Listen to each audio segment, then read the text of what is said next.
ታድሶ ለየካቲት በዛቲ ዕለት አይረፍ። ኤፍሬም መታሰቢያው ነው። በረከቱ ጋራት ነው።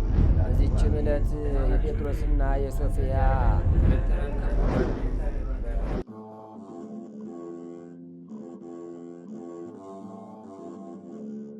በስመ አብ ወወልድ ወመንፈስ ቅዱስ አሐዱ አምላክ አመ ዕስራ ወአሚሩ ለሐምሌ በዛቲ ዕለት ተዝካረ በዓላ ለእግዝእትነ ማርያም ቅድስት ድንግል ወላዲተ አምላክ። አንድ አምላክ በሆነ በአብ በወልድ በመንፈስ ቅዱስ ስም ሐምሌ 21 በዚች ቀን አምላክን የወለደች የእመቤታችን የቅድስት ድንግል ማርያም የበዓሏ መታሰቢያ ነው። አማላጅነቷን በየጊዜውና በየሰዓቱ ከመከራ ሁሉ ይጠብቀን ለዘላለሙ።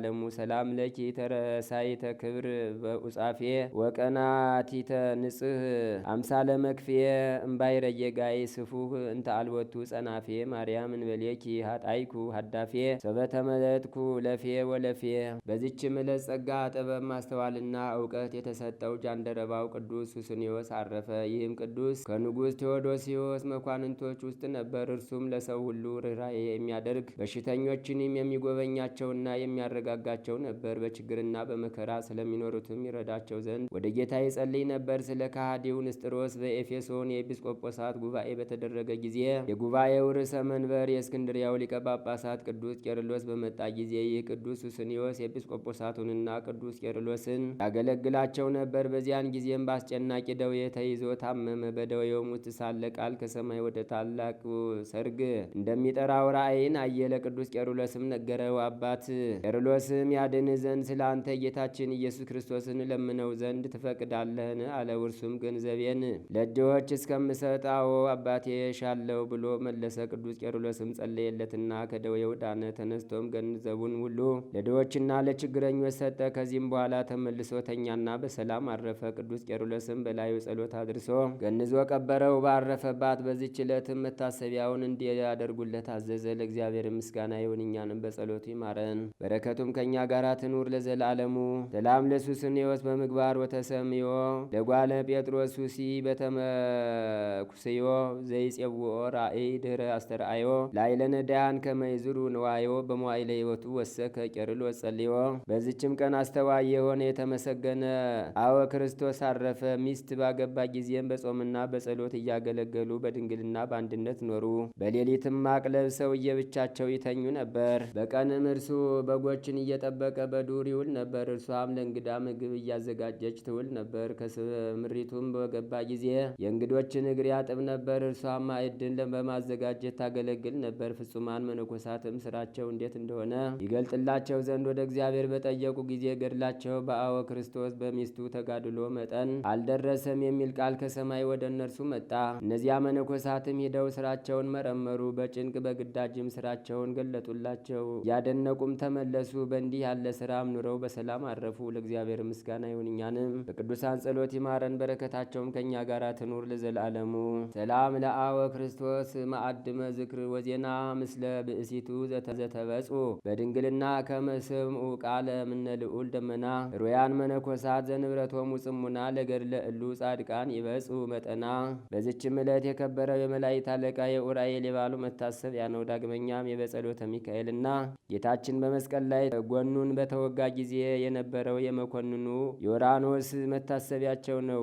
የወስጣቴዎስም ልደት ነው። በረከታቸው ከእኛ ጋር ትኑር ለዘላለሙ አሜን። ሰላም ለቀሊቃ ይላፍ ሀራር ውሴ አክሊል ወጌራው ራኤል ፍኑ እምዘ ሰማያት ደብተራ ለሄን ወከመያ ርእዮ ሚጠተ ብርሃን ነከራ ወምስጢራትያ ለጽዮን ይንግሮ ለእዝራ ሰላም እብል መንክራቲሁ አብየ ለበጸሎተ ሚካኤል አቡየ ሀበ ሀብረ ከይሲ ዘሜጠ ዘአሳራኤ ወካይበ ከይሴ አሳረሰየ በህራረ አጽሙ ፈወሰ ድውየ። በዚችም ቀን ደግ የሆነና በጎ ምግባር ያለው ምጽዋት መስጠትንም የሚወድ ላይ ከማርያም አረፈ። የዚህም ቅዱስ የእናቱ ስም ሮማነ ወርቅ ነው። እርሷም ካነ ስላሴን የሰራች የኢትዮጵያ ንጉሥ የናኦድ ልጁ ናት። አባቱም የንጉሥ ገይኝ ልጅ ነው። ይህም ቅዱስ ከተወለደ በኋላ በክርስቲያን ወገኖችና በንጉሥ ልብነ ድንግል ላይ መከራና ስደት ሆነ። የዚህም ንጉሥ ዜና ግን በነገሥታት ታሪክ ተጽፎ ስለሚገኝ ትተነዋል። ንጉሥ ልብነ ድንግልም ካረፈ በኋላ ገላውዴዎስ ነገሰ። እስላሞችም በእርሱ ላይ ተነሱ። በቀኖችም ባንዱ ሲዋጋ ድል ለእርሱ ሆነ። በኋላ ግን ድሉ ለእስላሞች ሆነ። የዚች ዓለም ስርዓቷ እንዲህ ተለዋዋጭ ነውና። ያን ጊዜም ይህን ጻድቅ ላይ ከማርያምን ይዘው አሚም ወደሚባለው አለቃቸው አደረሱት። እርሱም በክብር አኖረው። በሃይማኖታቸውም እንዳልተባበራቸው አየው። የተማረኩትንና የተገደሉትን በሚያያቸው ጊዜ እያለቀሰ ነበርና ስለዚህ እንዲሰልቡ ታዘዘ። ይህንንም የጃንደረባነት ዕድል ሁሉ የሚያገኘው አይደለም ለተሰጠችው እንጂ። ክብር ይግባውና ጌታችን እንዳለ ከእናታቸው ሆድ ጀምሮ ሕፅዋን የሆኑ አሉ። በጦርነት ጊዜ ሰዎች ሕፅዋን ያደረጓቸው አሉ። ስለ መንግሥተ ሰማያትን ራሳቸውን ሕፅዋን ያደረጉ አሉ። ይህን ሊፈጽም የሚሻ ይፈጽም። ከዚህ በኋላም ወደ ቱርክ ወሰዱት። በመንገድም ብዙ መከራ አገኘው። በግመል ላይ ዘቅዝቀው የሚሰቅሉበት ጊዜ ነበረ። በውሃ ጥማትና በፀሐይ ቃጠሎ በሚያሰቃዩት ጊዜ ነበረ። በጌታችን ፈቃድ ከየመን አገር ደረሰ። የእስላሞች ንጉሥም ወደ እርሱ እንዲያቀርቡ ታዘዘ። ከዚህም በኋላ በእግዚአብሔር ፈቃድ በየገጹ ሊናገሩት በማይቻል በታላቅ ተአምር ወደ ኢትዮጵያ አገር ተመለሰ። ከዚህም በኋላ ቤተ ክርስቲያን ሰራ። በድሆችና በችግረኞች ላይ ቸርነትን አደረገ። ብዙ ትሩፋትንም አደረገ። ጻድቃንና የሰማዕታትንም መታሰቢያቸውን ያደርጋል።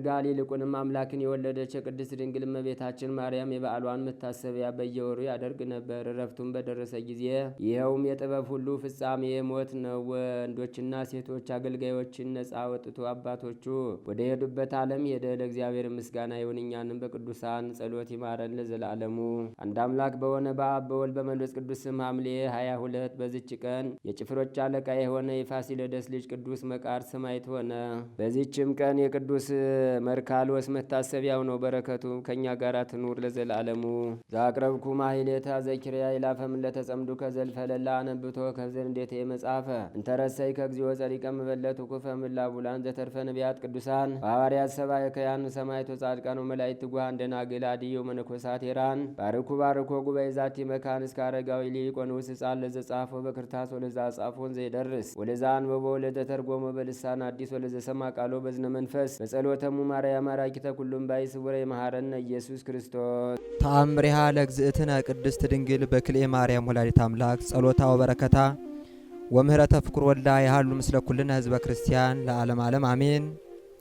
ወሃለው ታቲ ብእሲት እምአበይተ ሀገረ ቂሳርያ ወኮነት በአልተ በህቁ ወወርቅ ወብሩር ወበንዋየ ዝንቱ ዓለም ኃላፊ ወይእቲ ኮነት ጽንሰት። ልመናዋ ክብሯ በእኛ ለዘላለም በእውነት ይደርብና አምላክን የወለደች በድንጋሌ ሥጋ በድንጋሌ ነፍስ የጸናች ክብርት እመቤታችን ያደረገችው ተአምር ነው። በቂሳርያ ሀገር ከሚኖሩ ታላላቅ ሰዎች ወገን የምትሆን በወርቅና በብር የበለጸገች በጠቅላላው ኃላፊ ጠፊ በሚሆነው በዚህ ዓለም ገንዘብ በጣም የከበረች አንዲት ሴት ነበረች። እርሷም ጸንሳ ነበር። የመውለጃዋ ሰዓትን በደረሰ ጊዜ ማኅፀኗ ታሰረ፣ ተዘጋ። ለሞት እስኪያደርሳት ድረስ ታላቅ ጭንቀት ደረሰባት። በዚያን ጊዜ ቤተሰቦቿ በአልጋ ተሸክመው አምላክን ወደ ወለደች ወደ እመቤታችን ቤተ ክርስቲያን ወሰዷት። ከዚያም ከቤተ ክርስቲያኑ ቅጽረ ግቢ ከውጩ በር ሲደርሱ ማኅፀኗ ተከፈተና ወንድ ልጅ ወለደች። ወላጆቿን በታላቅ ደስታ ተደሰቱ፣ እግዚአብሔርንም በብዙ ምስጋና መሰገኗት።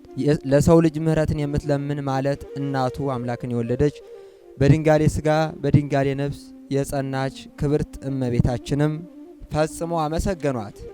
ላጡ ለተቸገሩ ነዳያን ከፍ ያለ ምጽዋትን አደረጉ። አምላክን በወለደች በድንጋሌ ሥጋ በድንጋሌ ነፍስ በጸናች እመቤታችን ስም ለቤተ ክርስቲያን መባ ብዙ ወርቅና ብር ሰጡ። ልመናዋ ክብሯ ለዘላለም በእውነት ይደርብን ለዘላለሙ አሜን። ሞትን ለዘላለም ይለውጣል። ጌታ እግዚአብሔር ከፊትም ሁሉ ላይ እንባን ያብሳል። የሕዝቡንም ስድብ ከምድር ሁሉ ላይ ያስወግዷል፣ እግዚአብሔር ተናግሯልና ይላል። እደግመዋለሁ፣ በደንብ እንድትሰሙ ትፈልጋለሁ። እስኪ ሁላችሁም ከኔ ጋር ቃሉን በሉ።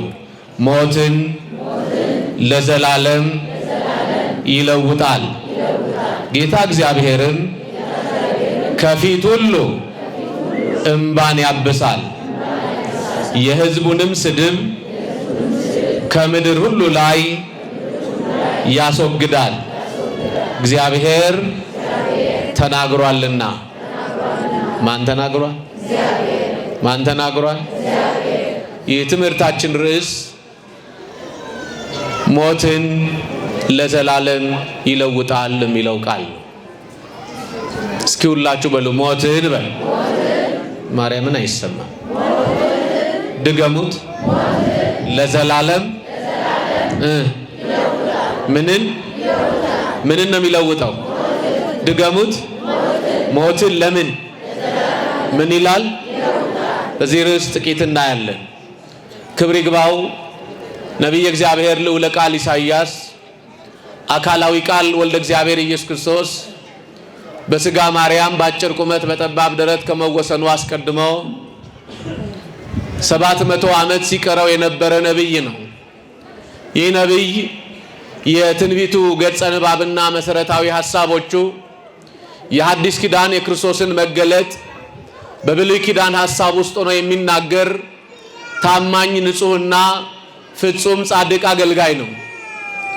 ነቢየ እግዚአብሔር ኢሳይያስ ጉድለቱን ያወቀ ንስሐ መግባት የቻለ ጎደሎው በእግዚአብሔር ቸርነት የተሞላለት ኃጢአቱን ሳይቆጥርለት በበረከት ያየውና የጎበኘው ነብይ ነው ኢሳይያስ። ጻድቅ ይወድቃል ይነሳል። ምን አልኳችሁ? ምን ይላል? ይወድቃል ይነሳል። ንጹሕ ባህሪ ቅዱስ ባህሪ እግዚአብሔር ብቻ ነው። የኢሳይያስን ታሪክ በጥቂቱ እንይ። ኢሳይያስ ነብይ ነው። በጣም በእግዚአብሔር የተወደደ አገልጋይ ነው። ኢሳይያስ ማለት የቃሉ ትርጉም ራሱ እግዚአብሔር መድኃኒት ነው ማለት ነው። ማን መድኃኒት ነው? እግዚአብሔር መድኃኒት፣ እግዚአብሔር አዳኝ፣ እግዚአብሔር ፈዋሽ፣ እግዚአብሔር መድኃኒት ነው ማለት ነው ኢሳይያስ ማለት። ኢሳይያስ በአንድ ወቅት ኦዚያን የሚባል ክህነትና ንግስናን አስተባብሮ የያዘ ንጉስ ነበር በኢየሩሳሌም። ከቃሉ ጋር ናችሁ? ምንድነው ስሙ? ማን ነው? ኦዚያን። ስሙ ማን ነው? ድገሙልኝ። ኦዚያን። ክርስቲያኖች ሐሳብ ጨብጣችሁ ወደ ቤታችሁ ሂዱ። እልል ብላችሁ አጨብጭባችሁ ብቻ እንድትሄዱ አንፈቅድም። ንጉሱ ማን ነው አልኳችሁ? ድገሙት። ይሄ ንጉስ ሁለት ስልጣን አለው። ካህንም ነው፣ ንጉስም ነው። ጠዋት ቤተ መቅደስ ገብቶ መስዋዕት ሰውቶ የዕጣን መስዋዕት ለእግዚአብሔር አቅርቦ ቀን ደግሞ የተበደለውን ዳኝቶ ፍትህ ሰጥቶ የሚሄድ ካህንም ንጉስም የሆነ ሰው ነው። ኦዚያን እድሜ ገደበው፣ ሞተ። የሰማችሁ ነው። አጼ እንደሚባለው በእኛ ሀገር በዚያም ሀገር የሚነግስ ንጉስ ወይም የሚያገለግል አገልጋይ ህዝቡን የሚመራ ሰው ኦዚያን እየተባለ ነው የሚሾመው። ማን እየተባለ አልኳችሁ? ያኛው ኦዚያን ሲሞት ሌላ ኦዚያን በንግስና ወንበር ላይ ተተካ። በምን ወንበር ላይ? ልብ አድርጉ። በንግስና ወንበር ላይ ተተካና አንዳንድ ጊዜ ስልጣን ክፉ ነው፣ ከኔ በላይ ማንም የለም እንድትል ያደርጋል። አንዳንድ ጊዜ ስልጣን ካላወቁትና ካልተገነዘቡት የራስ መውደቂያ፣ ወደ እንጦሮጦስ መውረጃ፣ ከክብር መጉደያ ይሆናል። ኦዚያን የተሰጠው ስጋዊ ስልጣን እንጂ መንፈሳዊ ስልጣን አልነበረም። ወደ ቤተ መቅደስ ገብቼ እሱም ኦዚያን ነው እኔም ኦዚያን ነኝ፣ ቤተ መንግስቱን ብቻ ሳይሆን ቤተ ክህነቱንም ጭምር እመራለሁ ብሎ ሳይገባው መጎናጸፊያውን ለብሶ ልብሰ ክህነቱን ለብሶ ወደ መቅደስ ገባና በዕጣኑ መሰዊያ ቀኝ ቆሞ በዕጣኑ መሰዊያ ፊት ለፊት ቆሞ መስዋዕት ሊሰዋ የዕጣን መስዋዕት ሊያቀርብ ጥናውን ይዞ ወደ ቤተ መቅደስ ገብቶ ሲያጥን የዕጣኑ ጢስ ሲነካው ሰውነቱ ሙሉ በሙሉ በለምጽ ተመታ። ክርስቲያኖች እግዚአብሔርን አትዳፈሩ። የተሰጣችሁን ስልጣንና ድል በአግባቡ ተጠቀሙ። ሰው መንፈሳዊነት ሲጎድለው ስልጣን ሲናፍቀው ወንበር ይመኛል። ወደ ልባችሁ ተመለሱ ኦርቶዶክሳውያን። ሰውነቱ በለምጽ ነደደ። ኢሳይያስ ነብዩ ኦዚያን ወደ መቅደስ ሲገባ እያየ ዝም አለ። ምን አለ? ማን ነው ዝም ያለው? ንገሩኝ። ነብይ ነው። ከመዝ ይቤ እግዚአብሔር የሰራዊት ጌታ እግዚአብሔር እንዲህ ይላል እያለ መገሰጽ የሚችል ወደ መቅደስ ሲገባ ውጣ፣ ይሄ ያንተ ስልጣን አይደለም ማለት እየቻለ ዝም አለ። ምን አለ? አያችሁ፣ እግዚአብሔር ተበሳጨና የኦዚያንን ለምጽ በኢሳይያስ ላይ ደገመበት። የሰማችሁ ነው። በዚያ ዘመን ደግሞ ለምጽ ያለው ሰው እንኳን በወንበር ተቀምጦ ሊመራ ወደ ቤተ መቅደስ ሊገባ ትንቢት ሊናገር አይችልም። ኦዚያንም ወንበሩን ተነጠቀ። የሰማችሁ ነው። ኢሳይያስም የትንቢት ጸጋውን አጣ። በተሰጠን ጸጋ እንዳንታበይ ማን ይርዳን? የቤት እመቤቶች እመቤትነታችሁን በአግባቡ ተጠቀሙበት። ትክክለኛ የቤት እመቤቱን እናቶች፣ ባሎች፣ አባወራዎች በተሰጣችሁ ጸጋ አግባብ ያለው ባል ሁኑ ለሚስቶቻችሁ። እግዚአብሔር እድል የሰጣችሁ መሪዎች፣ በወንበር ላይ የተቀመጣችሁ ልባችሁን ከእግዚአብሔር ጋር አንድ አድርጉና ለሱ እየተገዛችሁ ኑሩ። እግዚአብሔር በለምጽ ይቀጣችኋል ካልታዘዛችሁት። ያኔ ለምጽ ኃጢአት ነው። ዛሬ ግን ለምጽ ኃጢአት አይደለም። ዛሬ ለምጽ የሥጋ ቁስል፣ የሥጋ ማሽጎርጎር በሽታ ብቻ ሊሆን ይችላል። ያኔ ግን ለምጽ የኃጢአት መገለጫ ነው። ክርስቲያኖች፣ ሰው የሚበድል ድሃ የሚበድል የሚያሰቃይ ካለ እግዚአብሔር ቀን ጠብቆ ጊዜ ሰፍሮ ይቀጣል። ከቅጣቱ ለመዳን ማን ይርዳን? እየሰማችሁ አይደለም ክርስቲያኖች? እየሰማችሁ ነው? ታዲያ ይሄ ነብይ እግዚአብሔር አሁንም ወደ ኢየሩሳሌምና ወደ እግዚአብሔር ሕዝብ ወደ ሆኑት ሊልክ ሰው ፈለገ። ማንን ልላክ አለ እግዚአብሔር። የሰማችሁ ነው? ማንን ልላክ?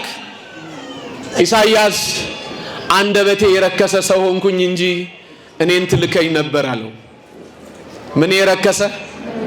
ድገሙት።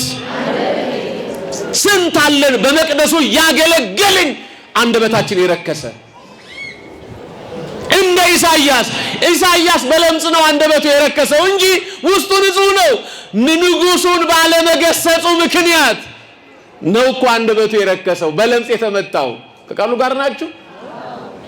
ዛሬ የስንቶቻችን አንደበት ይሆን በለምጽ የነደደው? በኃጢአት ለምጽ፣ በተንኮል ለምጽ፣ በምቀኝነት ለምጽ፣ በዘረኝነት ለምጽ፣ በገንዘብ ወዳድነት ለምጽ ያረከሰ አንደበት አለ። ማን ይፈውሰን? አልሰማውም? እግዚአብሔር በቸርነቱ ይፈውሰን። እኔን ትልከኝ ነበር ግን አንደበቴ ረክሷል አለ። በድያለሁ፣ አስቀይሜሃለሁ። ያንተን ቃል ለሕዝቡ ልመሰክርና ልናገር እንዳልችል አንደበቴ ላይ ለምጽ አለ። አንደበቴ ላይ ምን አለ? ከንፈሬ በለምጽ ተመቷል። አንደበቴን እባክህ ፈውሰኝና እኔን ላከኛለሁ። እስኪ ሁላችሁም ይሄን ቃል በሉ። ፈውሰኝና፣ ድገሙት፣ እኔን ላከኝ። እግዚአብሔር ሲልካችሁ መፈወስ አለባችሁ። አሁን መቅደሱ ፈተና የበዛበት፣ ተገልጋዩ መከራ የበዛበት የተፈወሰ ማንነት ስለሌለን ነው። እውነት ውሸት? አልተፈወስንም እኮ። ኢሳይያስ እኮ ፈውሰኝና ምን አድርገኝ? ለመላክ እኮ መፈወስ ያስፈልጋል። ለማገልገል እኮ መፈወስ ያስፈልጋል። በቤቱ ለመቀደስ ለማስቀደስ መስዋዕት ለመሰዋት መፈወስ ያስፈልጋል። እንዴ ሳትፈወስ እንዴት አድርገን ኢትዮጵያን እንፈውሳታለን? እኛ ሳንፈወስ፣ እኛ ሳንድን። አረ ክርስቲያኖች የመጽሐፉን ቃል በደንብ አድርጋችሁ ይዩት። ፈውሰኝና ላከኛለሁ። እግዚአብሔር ደግ አይደል? መልአኩን በጉጠት እሳት አስይዞ ምን አልኳችሁ? በጉጠት ማለት ታውቃላችሁ? ጉጠት እንደ መንጠቆ አይነት ነው፣ ሚይዝ ነው። ያዘና ሂድ አለው። የኢሳይያስን ከንፈሩ ንካው አለው። እሳት ያቃጥላል፣ እንደገና ቁስል ያወጣ ነበር። ግን በጉጠት ይዞት የመጣው መልአኩ ያን እሳት መጣና የኢሳይያስን ከንፈር ሲነካው የኢሳይያስ ከንፈር ተፈወሰ። ክብር ምስጋና ለእግዚአብሔር። ክርስቲያኖች የኢሳይያስን ከንፈር በእሳት ከፈወሰው በኋላ ኢሳይያስ እንዲህ አለ፣ ከመዝ ይቤ እግዚአብሔር፣ የሰራዊት ጌታ እግዚአብሔር እንዲህ ይላል። ምዕራፍ 1 ቁጥር 18 ላይ ኑ እንዋቀስ ይላል እግዚአብሔር። ኃጢአታችሁ እንደ አለላ ብትሆን እንደ ባዘቶ ትጸዳለች፣ እንደ ደምን ብትቀላ እንደ አመዳይ ነጭ ትሆናለች አለ። ክብር ምስጋና ለእግዚአብሔር። ያድናል እግዚአብሔር። የኢሳይያስን ታሪክና በጎነት ድንቅ ምልክቱንና ታሪኩን በዚህ ልክ ካየን በዚህ ምዕራፍ ላይ ያለውን ሐሳብ እንመልከት። ሞትን አለ ለዘላለም ይለውጣል አለ። ሞት ተለውጦ አያውቅም። አዳም ሕግ ከጣሰ ትእዛዝ ካፈረሰ ጀምሮ የሰው ልጅ 5500 ዘመን ስጋው ወደ መቃብር ነፍሱ ወደ ሲኦል ትሄድ ነበር። ስጋው ወደ ምን አልኳችሁ? አልሰማሁም። ነፍሱስ ወደ ሲኦል ትወርድ ነበር። ደግ ብትሰራ ጻድቅ ብትሆን። ለዚህ ነው ራሱ ኢሳይያስ እንዲህ አለ፣ ወኮነ ጽድቀነ ከመ ጽድቀ ትክቶ፣ ጽድቃችን የመርገም ጨርቅ ሆነብን አለ። የምን ጨርቅ? እንታጠባለን ግን አንጸዳም ማለት። እንጮሃለን ግን አልተፈወስንም። መባይነ ከመዘኢ መባይነ ኮነ፣ ጮህን ጩኸታችን ከንቱ ሆኖ ቀረ። ዛሬም እንደዛ ዘመን ይመስላል። ቤተክርስቲያን ትጮሃለች፣ የሚሰማት የለም። ቤተክርስቲያን ትናገራለች፣ የሚያዳምጣት የለም። ካህኑ ተንቋል፣ መነኩሴው ተንቋል፣ ጳጳሱ ተንቋል። እግዚአብሔር የሚደመጠው በካህናቱ በኩል ነው። ክርስቲያኖች እግዚአብሔር ማንን ሊላክ ሲል እኮ ከንፈሬ ረክሷል እንጂ ከንፈሬን ፈውሰውና እኔ እሄድልሃለሁ እኮ ነው ያለው ኢሳይያስ። ዛሬም እግዚአብሔር የሚላክለት አገልጋይ ይፈልጋል። ምእመናን አባቶቻችሁን እንድትንቁ ጠላት ሰርቶባችኋል። እውነቱ ውሸት ሰርቶባችኋል። ዛሬም አላንቀላፋም። እዚህ ያሉትን ቲክቶከሮችና ዩቲዩበሮች አይደለም የጳጳስ ኃጢአት ካላወራ ጽድቅ የማይመስለው ስንት ሰው አለ መሰላችሁ? የመነኩሴ የካህን የአስተዳዳሪ ኃጢአት በደል ካልተናገረ ረፍት የማያገኝ የሚመስለው ስንት አለ መሰላችሁ? በላይክና በሼር ገንዘብ እየሰበሰበ እኛና ቤተክርስቲያንና እኛን ለመለያየት ሴራ የሚሰራ ስንት አለ መሰላችሁ? የለም። አያችሁ፣ ሰው መንፈሳዊነት ሲጎድለው መንፈሳዊ መስሎ ቤተክርስቲያን ያፈርሳል። ታዲያ ኢሳይያስ ሄደ እንዲህ አለ። በዚህ በ25ኛው ምዕራፍ በ8ኛው ቁጥር ላይ ሞትን ለዘላለም ይለውጣል። ይሄ ሞት መቼ ነው የገባው ካልን አዳም ሕግ ሲጥስ ነው። ሕግ የሚጥስ ሰው ይሞታል። ምን የሚጥስ? ድገሙልኝ። ምን ይሆናል? በጣጥር ሕግ ስለጣሰ አዳም 2 ሞት ተፈረደበት። የሞት ሞት ትሞታለህ። የምን ኧረ ተናገሩ። የመጀመሪያውን ሞት በራሱ አወቀው። የለበሰው ጸጋ ተገፈፈ፣ ራቁቱን ሆነ፣ ከእግዚአብሔር ተለየ፣ ከገነት ወጣ። የሰማችሁ ነው። ይሄን ሞት መቀየር ማንም አልቻለም። ሁለተኛ ሞት ደግሞ በልጁ አየ። በምኑ?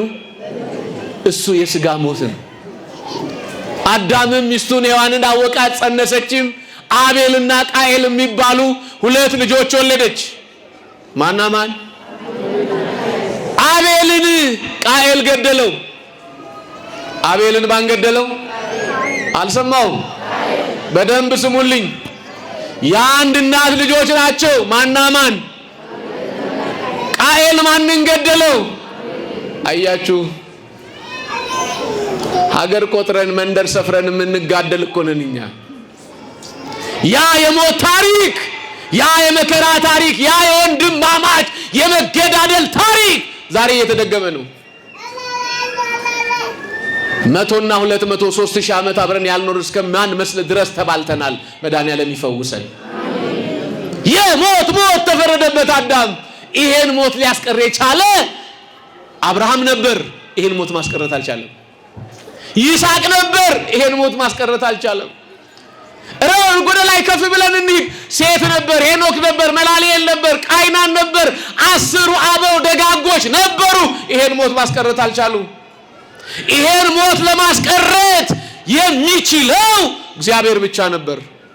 ማን ብቻ? አልሰማሁም፣ ድገሙት። እግዚአብሔር ብቻ ስለነበረ ክብር ይግባው። ዘመን ቆጥሮ ጊዜ ሰፍሮ ቀን ለክቶ ከ5 ቀን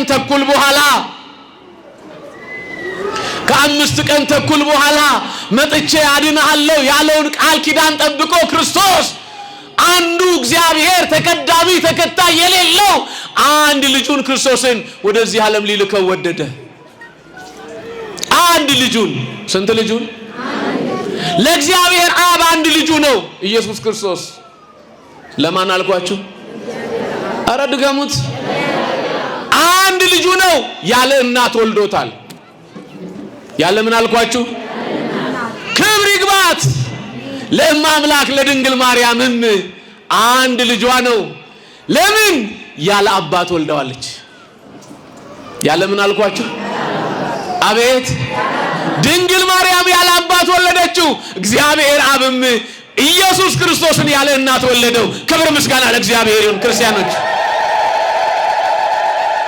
የቤተ ክርስቲያናችን ትምህርት ይሄ ነው። አንዱ ወነአምን ክሌተ ልደታተ፣ 2 ልደቶችን እናምናለን። ምን ብለን? ቅድመ ዓለም ያለ እናት ከአብ ተወልደዋል። ከማን?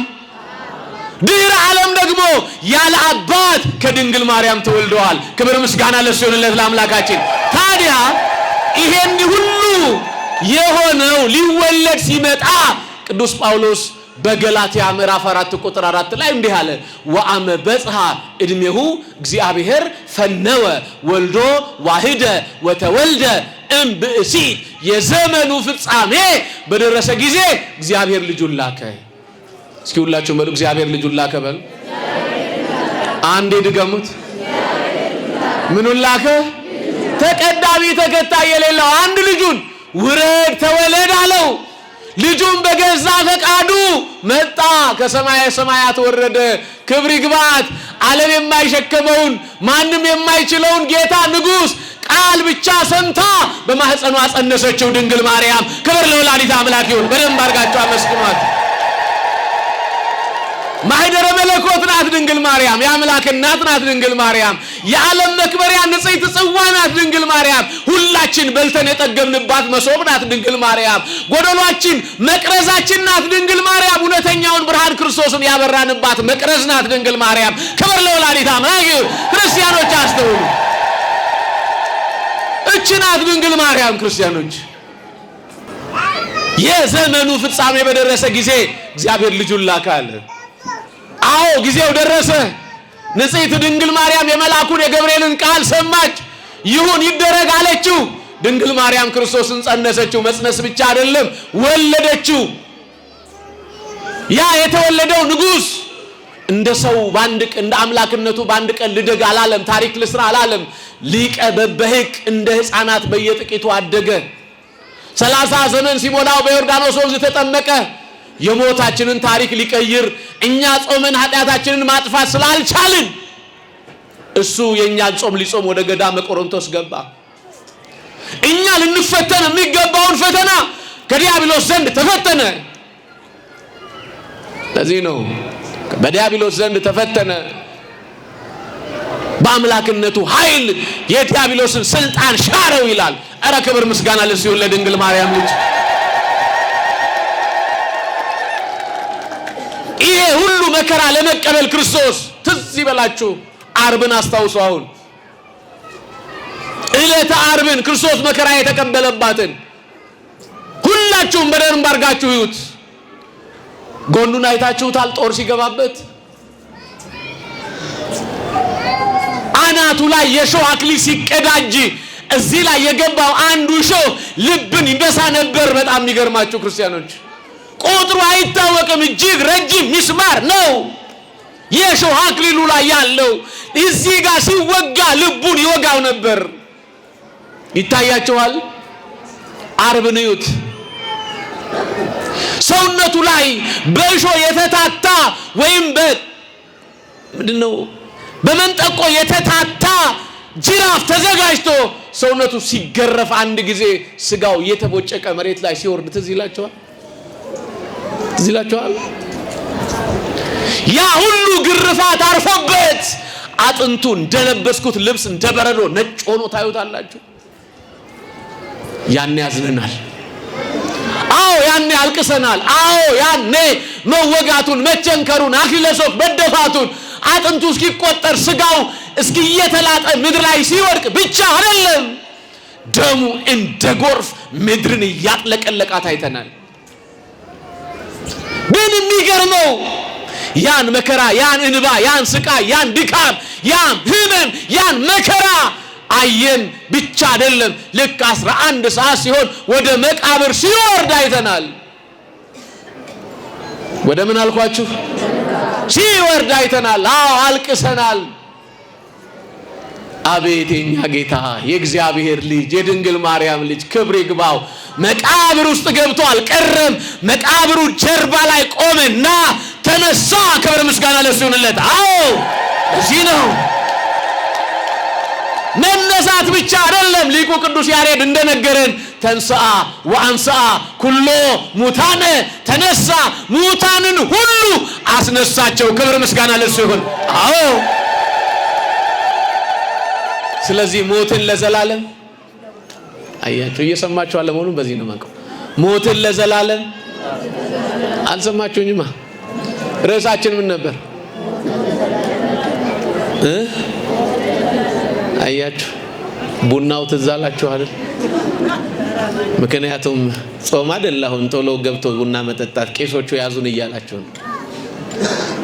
እስኪ ሁላችሁ ሞትን ለዘላለም በሉ። ይለውጣል። እስቲ ድገሙት። አሁን አንዴ ድገሙት። ለዘላለም ምን ይላል? አያችሁ ሞት የሰው ልጅ 3 ዓመት 4 ዓመት አይደለም 5500 ዘመን ገዝቶት ነበር። ስጋውን ወደ መቃብር እያወረደ ነፍሱን ወደ ሲኦል እየከተተ መከራ ውስጥ ያኖረው ነበር።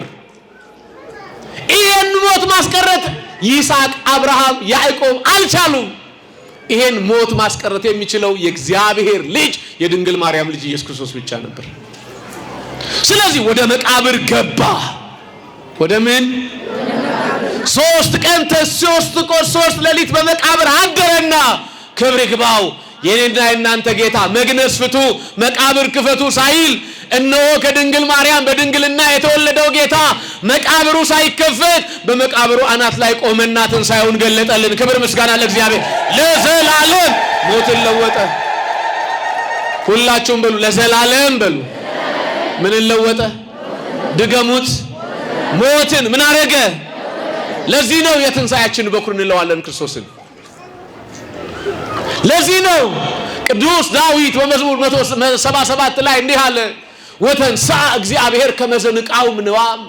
እግዚአብሔር ከእንቅልፍ እንደሚነቃ ጎልማሳ ተነሳ ወቀተ። የሰማችሁ ነው። ሐዋርያቱ በራቸውን ዘግተው ቤት ናቸው። እሷ ግን ይላል መጽሐፍ ቅዱስ በደንብ አድርጋችሁ ሕይወት ዮሐንስ ወንጌል ምዕራፍ 20 ገና ጨለማ ሳለ ገስግሳ ወደ መቃብሩ ሄደች። ወደ ምኑ? ድገሙት። መቃብር ለብቻ አይኬድም። ዛሬም ቢሆን እውነት ውሸት ሰው እኮ መቃብር ስፍራ መሄድ አይፈልግም።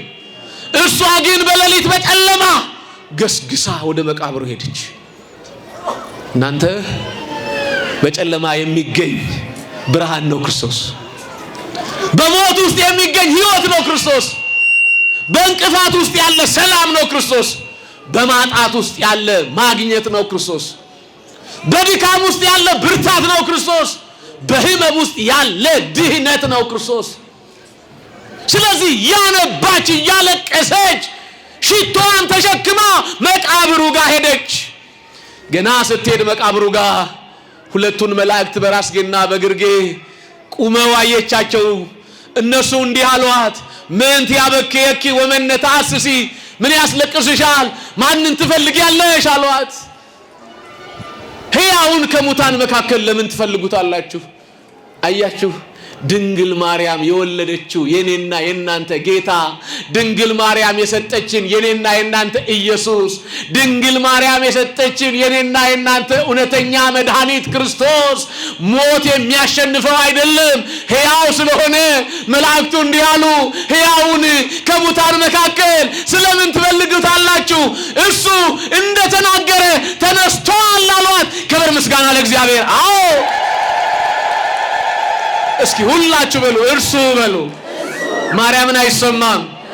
እንደተናገረ ተነስቷል። ክብር ለሱ፣ ክብር ለድንግል ልጅ፣ ክብር ለመድኃኔዓለም። አዎ ተነስቷል የኛ ጌታ። እንደተናገረ ምን ብሏል? አሁንም ተስፋ አልቆረጠችም። የመላእክቱን ድምፅ ሰምታ እንኳን ወደ ቤቷ አልተመለሰችም። አሁንም እያለቀሰች ትፈልጋለች። እያለቀሰች ስትፈልግ ጌታ አገኘችው። የአትክልቱ ስፍራ ጠባቂ መስሏት ነበር ይላል መጽሐፍ ቅዱስ። ጌታዬ ላንተ አይጠቅምህም፣ ጌታዬን ወዴት እንደወሰዱት አላውቅም፣ አንተ ወስደኸው ከሆነ ስጠኝ፣ ሽቱ ልቀባው እፈልጋለሁ። ምን ልቀባው? አይገርምም? ባለመዓዛውን ጌታ መዓዛ ያለው ሽቶ ልትቀባው እኮ ነው። ሰው ከሚሰራው ሽቶ እኮ የበለጠ መዓዛ ያለው እኮ ነው እሱ። ለዚህ አይደል ቅዳሴያችን ላይ እፍረት ምዑዝ ኢየሱስ ክርስቶስ የምንለው? እውነተኛ መዓዛ ያለ ዓለምን ጣዕም የቀየርክና የዓለምን ሽታ የለወጥክ እውነተኛ መዓዛችን እኮ ክርስቶስ የእግዚአብሔር ልጅ የድንግል ማርያም ልጅ አንተ ነህ እኮ ነው ያለው ሊቁ። ባለመዓዛውን ክርስቶስ ሽቱ ልቀባው እፈልጋለሁ፣ ለአንተ አያስፈልግም ለኔ ግን ያስፈልገኛል አለችው። በስሟ ጠራት። ማርያም አላት። እሷ መምህር ሆይ አለች። ጌታን አገኘችው። እየሮጠች ሄደችና በእውነት ጌታ ተነስቷል ብላ ለዓለም ሰበከች። ክብር ምስጋና ለእግዚአብሔር ይሁን። ክርስቲያኖች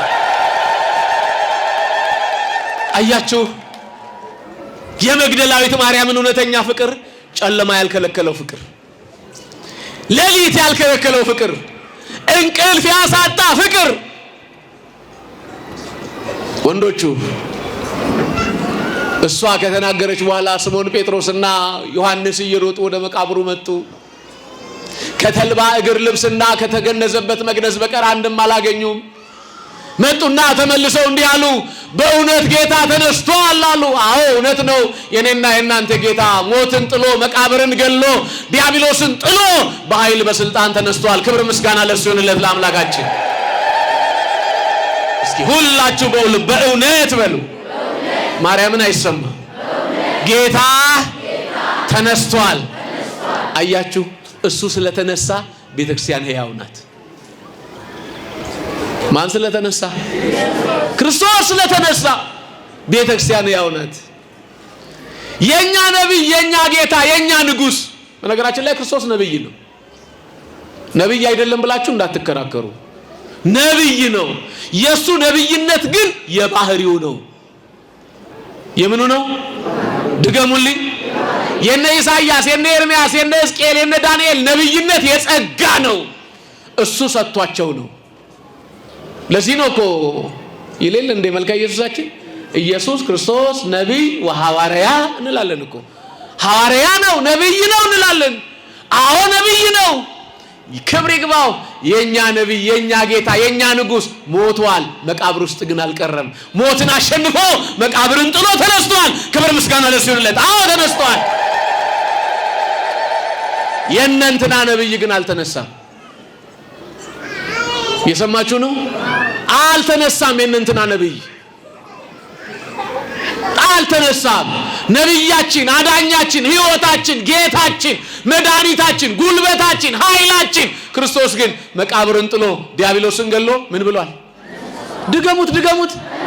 ምን ብሏል? ክብር ምስጋና ለሱ። አዎ ተነስቷል የኛ አባት። ሁለት ጥቅሶች ልስጣችሁና ትምህርቴን ልጠቅልል፣ ሰዓቱን እየወሰድኩባችሁ ስለሆነ።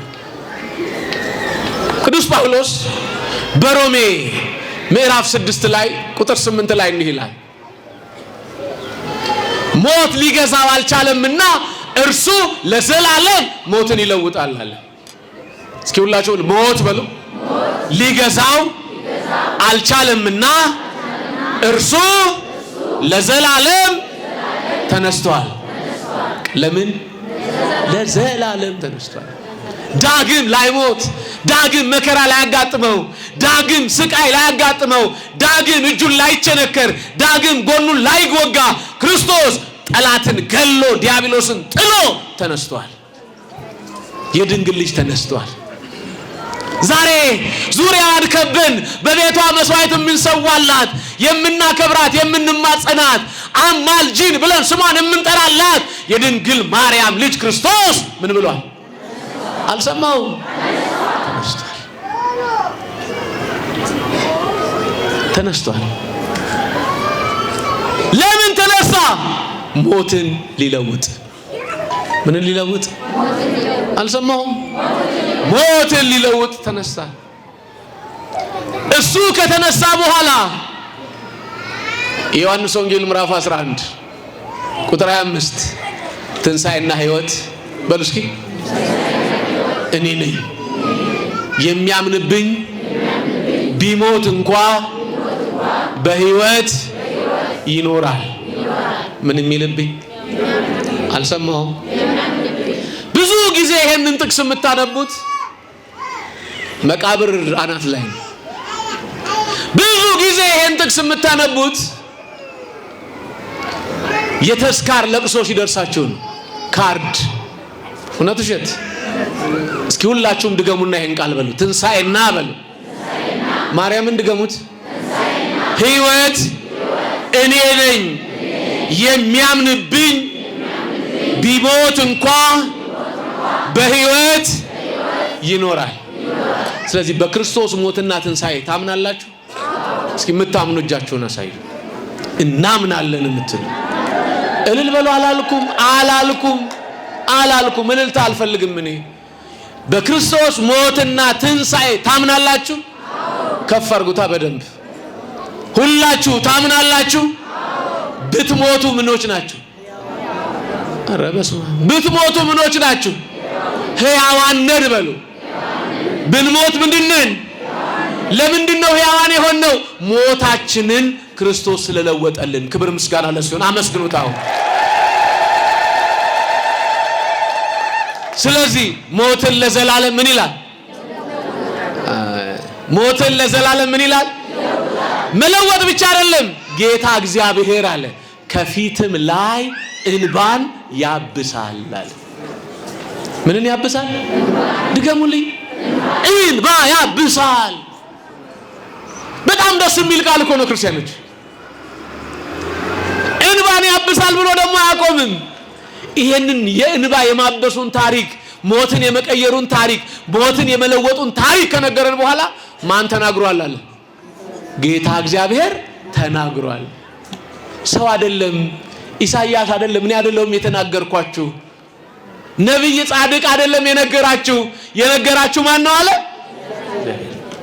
ሞታችንን የለወጠልን፣ ጠላታችንን የረገጠልን፣ ሞትን አሸንፈን ለዘላለም በኃይል በስልጣን እንድንኖር የረዳን ማን ይመስገን? የመጨረሻ ጥቅስ አንድ ነው። አንደኛ ቆሮንቶስ ምዕራፍ 15 ቁጥር 55 ላይ ሞት ሆይ መውጊያ የታለ? እስኪ በሎችን ቃል ሞት ሆይ በሉ። መውጊያ የታለ? አያችሁ፣ ከአዳም እስከ ሙሴ፣ ከሙሴ እስከ ዳዊት፣ ከዳዊት እስከ ዮሐንስ መጥምቅ ዘመን ድረስ ሰውን እየወጋ እየገደለ ወደ ጥልቁ ያወርድ ነበር። አሁን ግን ክርስቶስ ሞትን ድል አድርጎ ከተነሳ በኋላ ምን አለ ቅዱስ ጳውሎስ?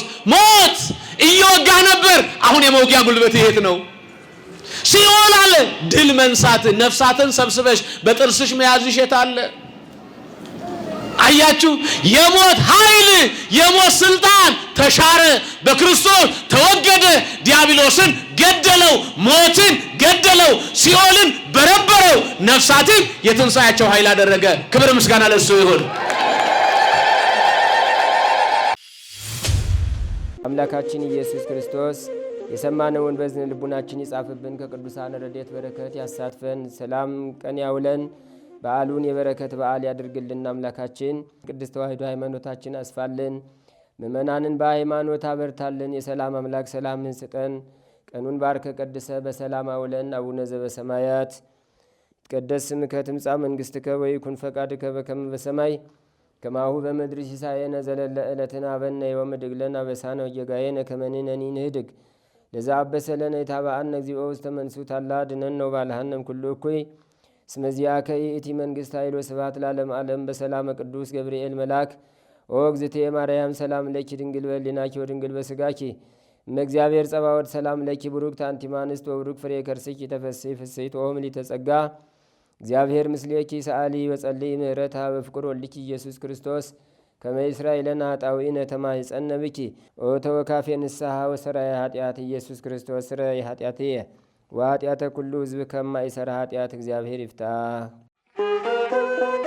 ንቁ ሚዲያ ለተመልካቾቹ ከሚያደርሳቸው ዕለታዊ ሳምንታዊና ወርሃዊ ዝግጅቶች መካከል የየዕለቱን ስንክሳር ወርሃዊና ዓመታዊ የቅዱሳን ገላትና ድርሳናትን በኢትዮ ማህበር የዩቲዩብ ቻናል ያቀርባል። የየዕለቱን ስንክሳር ባሉበት ሆነው በማድመጥ እንዲሁም ወርሃዊና ዓመታዊ የቅዱሳንን ዜና ሕይወታቸውን በማድመጥ ከቅዱሳኑ በረከትና ረድኤት እንዲያገኙ ንቁ ሚዲያ የሁል ጊዜ ምኞቱ ነው። በየዕለቱ የሚለቀቁ ዜና ቅዱሳንን ላይክ፣ ሼርና ሰብስክራይብ በማድረግ አገልግሎቱን ይደግፉ። ንቁ ሚዲያ ርቱ የቤተ ክርስቲያን ልሳን